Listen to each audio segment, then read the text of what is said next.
জয় গুরু। আমাদের জীবনে বিপদ আসলে আমরা কিভাবে সেই বিপদ থেকে উত্তীর্ণ হব, কিভাবে রক্ষা পাব, কি করলে পরম পূজ্যপাদ শ্রী শ্রী আচার্যদেব বলে দিয়েছেন।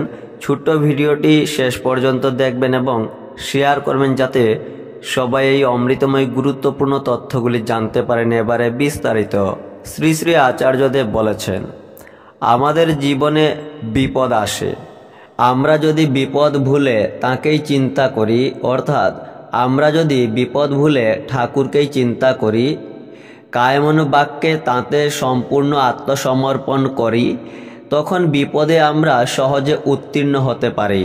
দ্রৌপদীর বস্ত্র হরণের কাহিনীতে দেখবেন, কুরুসভায় অবলা নারীকে যখন বিবস্ত্র করা হচ্ছিল, দ্রৌপদী এক হাতে কাপড় ধরে অন্য হাত ঊর্ধ্বে তুলে হা কৃষ্ণ করছিলেন।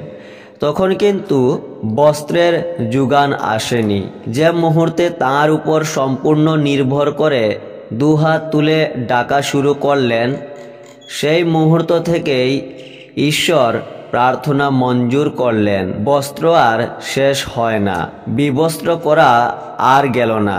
বিপদভঞ্জন শ্রীকৃষ্ণ দ্রৌপদীর মন রক্ষা করলেন। সম্পূর্ণ সমর্পণেই তাঁর দয়া পাওয়ার উপায়।